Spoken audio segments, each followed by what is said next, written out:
যে আমার শরীর অসুস্থ হলে রান্নাটা চিন্তা হবে না। তো আজকে আমার শরীর অসুস্থ না, কিন্তু ঋতুকে আমি বলেছি রান্না করতে। ঋতুকে বলছি হয় পূজা করে দে কিংবা রান্না করে দে। তো বললাম আমি পুজো একটু করতে হবে না, পারবো না মা, আমি এখন স্নান একটু পরে করবো, আমি রান্নাটা করে দিচ্ছি। তাহলে ঠিক আছে রান্নাটা করে দিই, কাজের মেয়ে আসবে না, একটু ঝামেলাও আছে, রান্নাটা করে দিলে অনেকটাই উপকার। তো প্রথম থেকে তো মানে প্রচণ্ড কুরুক্ষেত্র অশান্তি চললো, মানে আমার অনেক কাজ বাড়িয়ে দিচ্ছে। আবার এখন বলেছি শাক রসুন দিয়ে শাক ভাজা করতে।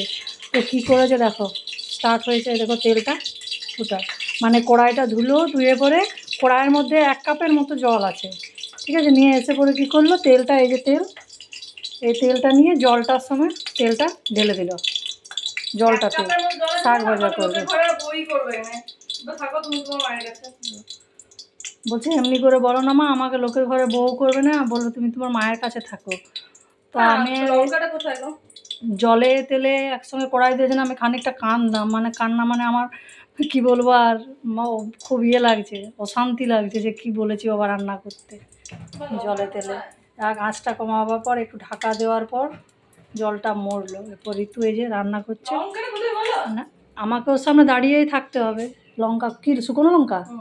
ওই দেখ শুকনো লঙ্কাটা।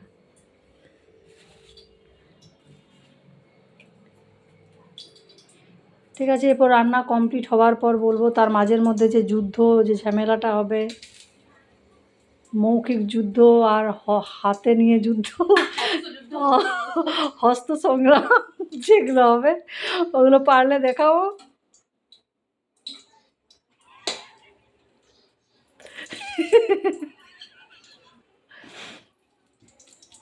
তেলে লঙ্কা দিয়েছে তো 5 হাত দূরে দৌড়ে পালাচ্ছে। আমি বলছি তা আমি রান্নাটা করছি, তুই পূজাটা করে দেগা।